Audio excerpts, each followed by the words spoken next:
Vous Ben Amoyal, bonjour. Bonjour David. Gérant de Capital chez Premia Capital. Votre impression globale d'abord pour cette année moins faste en tout cas que 2014, déjà à Wall Street. Oui, alors Wall Street, on va finir sur des niveaux assez flats, que ce soit sur le Nasdaq ou sur le S&P, aussi entre 0 et plus 3-4%.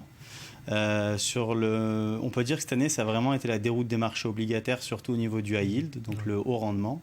Avec tout ce qui est le secteur énergétique, mais je pense qu'on va en reparler. Donc en territoire négatif, un basculement que vous jugez profitable aux économies européennes, à la dette déjà peut-être? En fait, si vous voulez, ce qui s'est passé, c'est que vous avez une dette qui s'est fortement dégradée, avec que ce soit au niveau des notations S&P Moody's et au niveau des risques, des spreads, ce qu'on appelle les spreads, qui se sont vraiment dégradés. Parce qu'il y a une perception du risque qui a fortement augmenté. Et ça va durer, vous pensez, ces taux bas? Alors, les taux bas vont continuer en Europe. Aux États-Unis, on est en train de passer sur une hausse des taux. Sur ce qui va se passer au niveau de la dette high yield, je pense qu'on va avoir une espèce de recovery.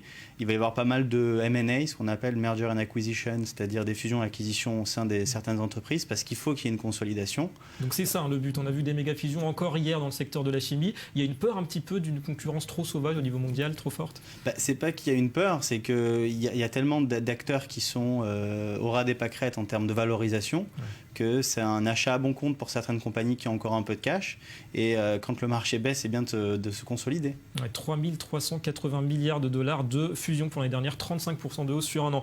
Quel événement vous retenez globalement de cette année? Il y a eu le crack en Chine, il y a aussi Wall Street qui a perdu 8000 points de Dow Jones au mois d'août. Vous retenez quoi? Moi, je vais retenir l'année noire en général. On parlait du Grexit à un moment donné, il y a eu la crise en Chine, il y a eu la crise du secteur automobile avec l'histoire sur Volkswagen, il y a eu la crise de la dette et du high yield. Donc c'est vraiment une année noire sur le marché, en tout cas de la dette. Et pour vous, cette année 2015, c'est l'année qui montre une fois de plus peut-être le rôle incontournable des banques centrales. C'est elles qui donnent vraiment l'impulsion aujourd'hui au marché. Exactement. On a vu que la semaine dernière, M. Mario Draghi n'a pas été dans le sens du marché.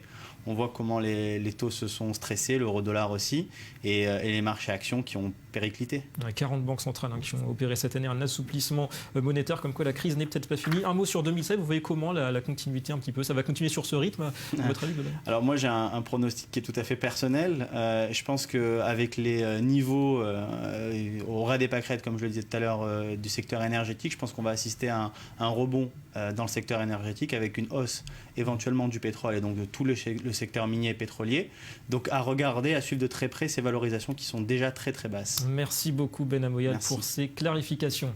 On poursuit avec la chronique d'un démantèlement annoncé, celui ni plus ni moins d'un ancêtre de l'Internet. Yahoo, tout juste 20 ans, s'apprête à dire adieu à ses activités web, moteur